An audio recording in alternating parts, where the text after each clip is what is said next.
안녕하십니까. 배우면 세상을 보는 힘이 생기는 사회 시간입니다. 우리는 거의 매일을 시장 속에서 살아가고 있습니다. 여러분이 최근 경험한 시장을 떠올려 보실 수 있겠습니까? 잘 떠오르지 않나요? 자, 시장의 의미를 정확하게 이해하시면 자신이 시장에 자주 오갈 거라는 것을 알 수 있을 것입니다. 자, 그럼 지금부터 시장의 의미와 기능, 시장의 한계, 그리고 시장에 참여하는 각 경제 주체들의 바람직한 역할을 살펴보겠습니다. 우선 시장이란 상품에 대한 정보 교환 및 거래가 이루어지는 모든 장소를 말합니다. 즉, 사고자 하는 구매 욕구, 수요와 팔고자 하는 판매 욕구, 공급이 만나는 모든 장소를 말합니다. 즉, 수요와 공급이 만나는 이 점, 어, 이 이점이 바로 시장인 것이죠. 이 시장에는 전통시장, 백화점 등의 오프라인 시장도 있지만 온라인 쇼핑몰 등과 같은 그 온라인 시장도 있습니다. 즉, 교실, 길거리, 마트, 사이버 세계 등 상품과 서비스가 거래되는 모든 곳이 시장이 되는 것입니다. 다음으로 시장의 기능, 즉 시장이 우리에게 주는 선물이 무엇인지 한번 알아보죠. 이 첫째, 원하는 상품을 찾기 위한 거래 비용을 줄여줍니다. 예를 들면 내륙에 살고 있는 사람이 고등어 등 생선을 사기 위해 바닷가에 갈 필요 없이 어, 또는 어디 가면 고등어를 잘 살 수 있는지 알아볼 필요 없이 마트나 온라인 상점에 가면 되는 것입니다. 찾아볼 필요 없이 그냥 마트에 가면 고등어를 살 수 있으니까 거래 비용과 시간을 아껴줄 수 있다는 거죠. 자, 둘째로 특화와 교환을 가능하게 하여 생산성 향상에 기여합니다. 예를 들면 시장이 있으면 자급자족의 불편함을 줄여주고 각 경제 주체가 가장 잘할 수 있는 것에 특화하여 어, 서로 교환하면 서로 이익이 됨으로써 각 경제 주체가 각 경제 주체가 가장 잘 만들 수 있는 것만 생산할 수 있다는 겁니다. 셋째로 자유로운 경제 활동을 통해 효율적 자원 배분이 가능합니다. 이 시장에서 원하는 상품을 원하는 가격으로 자유롭게 거래함으로써 필요 없거나 비싼 상품을 만드는 데 쓰이는 자원을 원하는 상품, 원하는 가격으로 만드는 데 쓰이게 하여 자원 낭비를 막고 효율적 자원 배분을 가능하게 한다는 것이죠. 자, 더 쉽게 한번 예를 들어보겠습니다.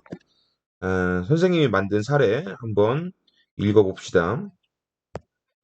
자, 자급자족일 때 신발 장인이 신발을 만드는 장인이 자신이 가진 자원을 이용하여 신발 한 켤레와 요리 한 개를 만든다면 만족스러운 신발과 불만족스러운 입을 갖게 될 것입니다.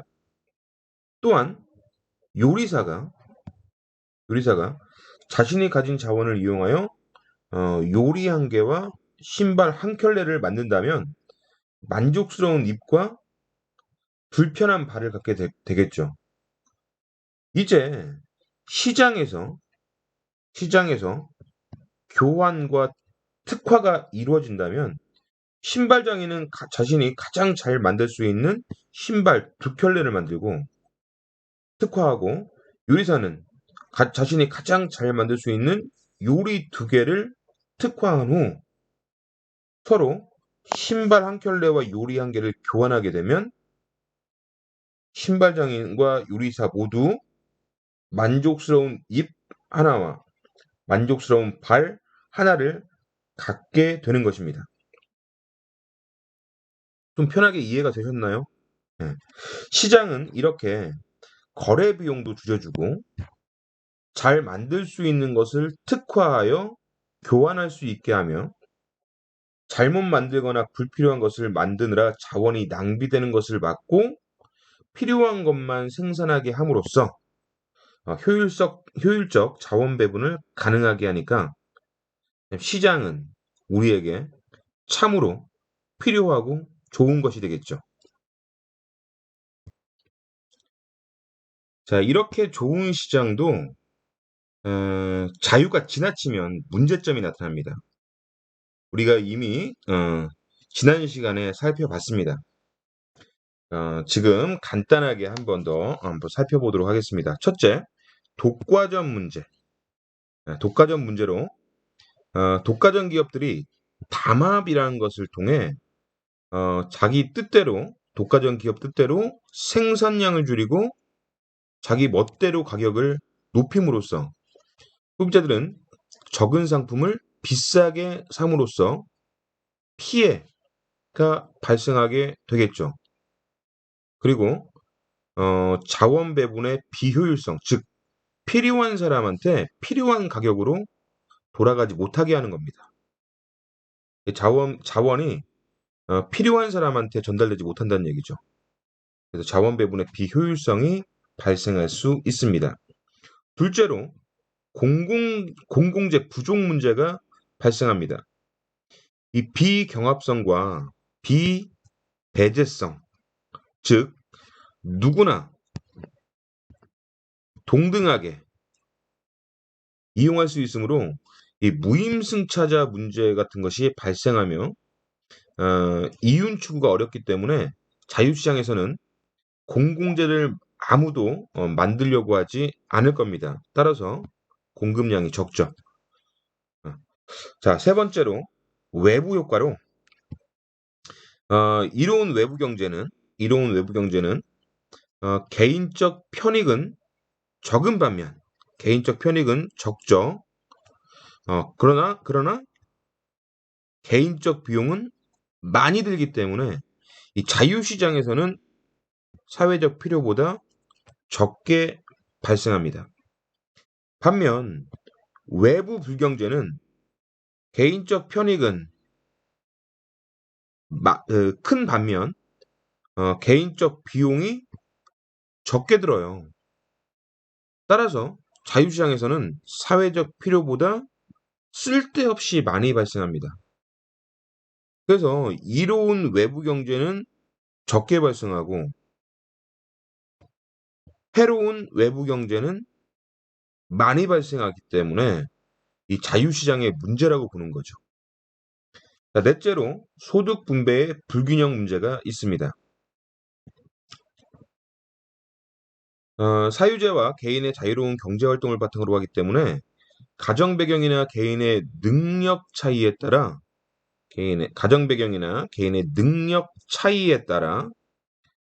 빈부 차이가 당연하게 나타납니다. 피할 수가 없죠. 이 빈부 격차가 우리 사회를 있는 자와 없는 자, 가진 자와 못 가진 자로 양극화시키고 갈등을 유발하여 사회 통합을 방해하는 역할을 합니다.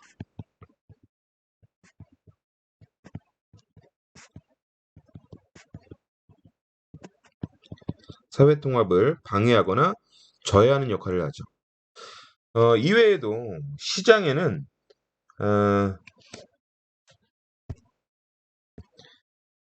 인플레이션, 실업, 노사 갈등 등의 문제점도 있습니다. 이 경기가 호황일 때는 너도 나도 돈을 쓰다 보니까 사회에 돈이 흔해져서 화폐 가치가 떨어짐으로써 전보다 더 많은 물건값을 지불하는 인플레이션이 발생합니다. 반면 경기가 불황이면, 경기가 침체되면 소비가 감소하고 기업 활동이 위축되어 일자리를 구하지 못하거나 해고되는 실업이 많이 발생을 합니다. 이러한 인플레이션과 실업이 반복되는 것이 경기 순환이라고 하는데, 아, 인플레이션과 실업은 우리를 힘들게 하는 대표적인 문제들이죠. 그래서 이 인플레이션과 실업도 자유시장의 문제라고 볼 수 있겠고요. 그 외 노동자와 사용자 간의 갈등, 즉 노사 갈등 등도 나타나고 있습니다. 자, 지금까지 배운 시장의 자유로움을 유지하고 시장의 한계, 즉 문제점을 해결하기 위해 각 경제 주체가 해야 할 역할이 있습니다. 그걸 보겠습니다. 자, 첫 번째 정부. 이 정부의 바람직한 역할부터 살펴보겠습니다. 우선 정부는 강제적인 권력이 있기 때문에 시장의 한계, 즉 시장 실패를 해결하기 위해 강력한 역할을 하고 있습니다. 우선 공정한 경쟁을 유도하기 위해 독점 규제 및 공정거래에 관한 법률을 제정하고 집행하여 독과점의 불공정 거래를 규제합니다. 중소기업 보호법을 통해 독과점 형성을 방지하고 다양한 공급자가 판매 경쟁을 하도록 하고요. 소비자 보호법과 허위 과장 광고 금지 등으로 소비자의 알 권리 보호와 올바른 정보 제공을 통해 자유롭게 합리적으로 선택하도록 도움을 주고, 만약 기업에 의해 피해가 발생했을 때에는 손해배상을 받도록 함으로써 기업의 횡포를 방지해 줍니다. 둘째로 이윤 추구가 어려운 도로, 항만, 철도, 공항, 댐, 발전소 등 공공재를 정부가 직접 생산하거나 주식의 50% 이상을 정부가 소유한 공기업을 통해 공공재를 생산, 공급함으로써 국민의 삶의 질을 높여주기도 합니다. 셋째로 외부 효과 개선을 통해 효율적 자원 배분을 유도합니다. 이 개인적 비용이 많이 드는 이로운 외부 효과, 즉 외부 경제를 장려하기 위해, 개인적 비용이 많이 드는 외부 경제를 장려하기 위해 돈을 주는 겁니다. 즉 보조금, 지원금을 지원하고 자신이 돈 들여서 만든 재산권이나 특허권이 있으면 그것을 지적재산권으로 보호해 주는 거죠. 그러니까 내 돈 들여도 할만하겠다라고 생각하게 해주는 겁니다. 반면 해로운 외부 효과, 즉 외부 불경제를 규제하기 위해 오염물질 배출 금지, 정화장치 의무화 등 법률에 의한 직접 규제를 하기도 하고, 쓰레기 종량제, 공해세 부과, 환경 개선 부담금 등 세금을 부과하여 간접 규제를 하기도 합니다. 그 외 환경보호 캠페인 등도 시행하고요. 이들을 통해 해로운 외부 불경제를 줄이고 이로운 외부 경제가 나타날 수 있도록 유도하게 되는 것입니다. 끝으로 빈부격차 개선을 위해 노력합니다.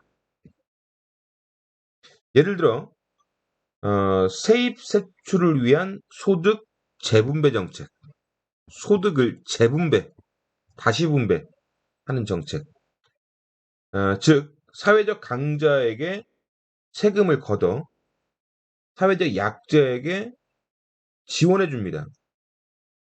그럼으로써 강자와 약자의 격차를 줄여주는 것을 소득 재분배 정책이라고 합니다. 사회보장제도를 통해 노령, 장애, 실업, 재해 등의 사회적 위험으로부터 벗어나게 하여 모든 국민이 인간다운 삶을 살 수 있도록 보장해 주기도 하죠. 다음으로 기업의 역할을 보겠습니다. 각 기업은 기업가 정신을 발휘하여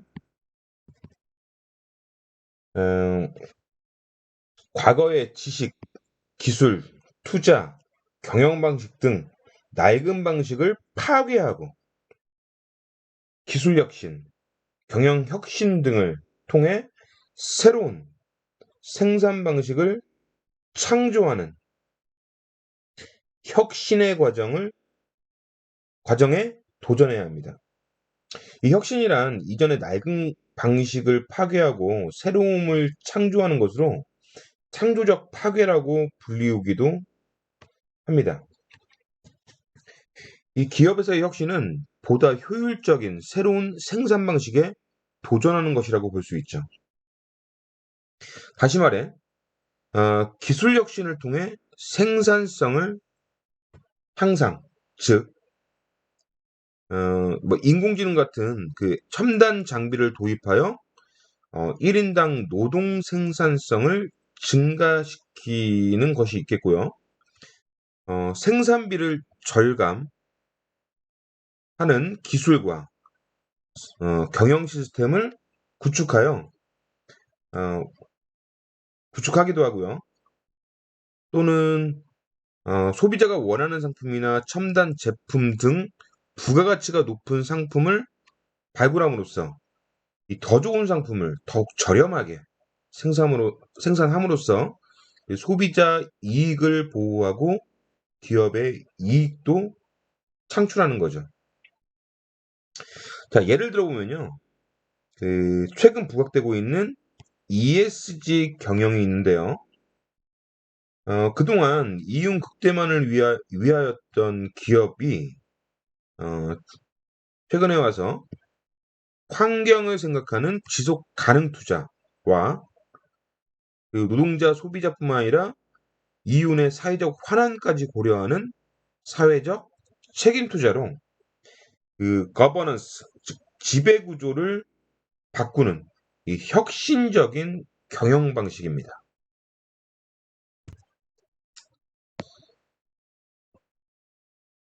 자, 그다음 노동자입니다. 아는 게 힘이다라는 말처럼 노동자는 근로기준법상의 노동자의 권리를 스스로 인식하고 추구해야 하며 스스로 생산활동의 주체임을 자각하여 생산에 적극적으로 참여해야 기업도 살고 소비자도 이로운 겁니다.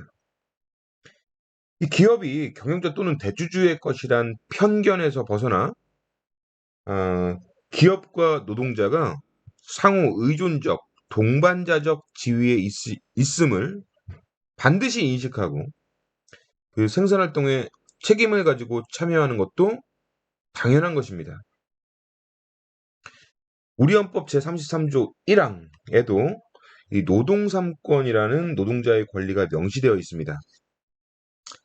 자, 근로자는 근로조건의 향상을 위하여 자주적인 단결권, 단체 교섭권, 단체 행동권을 가진다라고 명문화되어 있죠. 여기서 단결권이란 근로조건의 개선을 위해 단체를 결성할 권리를 말합니다. 이 사용자와 노동자가 1대1로 만나서 이야기하면 노동자가 불리하지 않겠습니까? 그래서 약한 노동자에게 뭉칠 수 있는 권리를 보장한 것입니다. 이 단체 교섭권은 근로조건에 대해 근로자 단체가 사용자와 교섭하고 협약을 체결할 수 있는 권리고요. 이 단체 행동권은 단체 행동권이란 이 사용자가 근로자 단체와의 단체 교섭에 정당한 이유 없이 응하지 않거나 뭐 속된 말로 쌩까거나 근로자 단체의 의견을 묵살한다면 근로자 단체는 그들의 힘을 보여주는 겁니다. 즉 근로조건의 유지 및 개선을 위해 파업, 태업, 불매운동 등의 단체 행동을 할 수 있는 권리입니다. 여기서 파업이란 생산활동을 일시적으로 중단하는 것을 말하고요.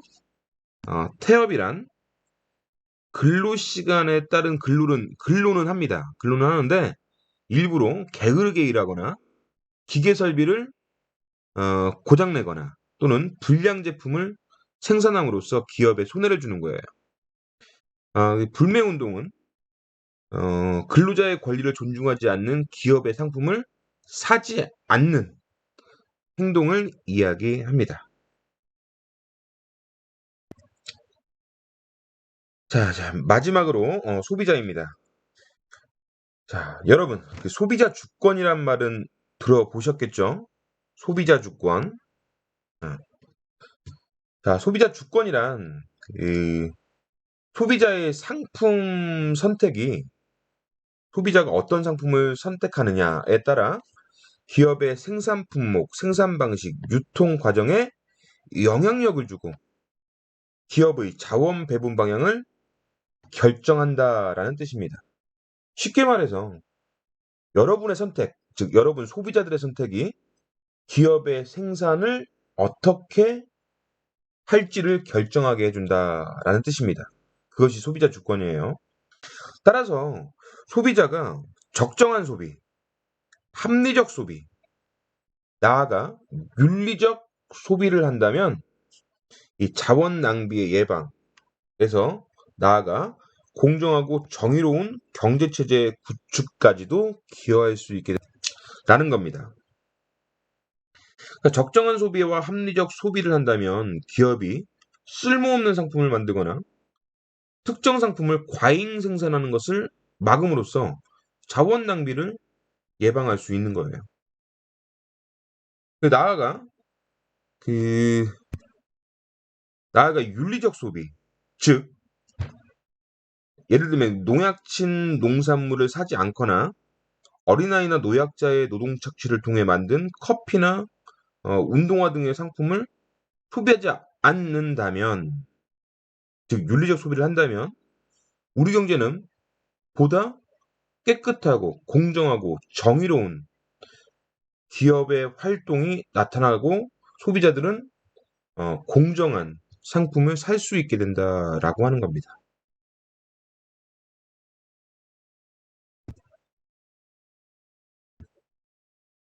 자, 지금까지 시장의 의미와 기능, 시장의 한계와 시장 참여자의 바람직한 역할까지 살펴보았습니다.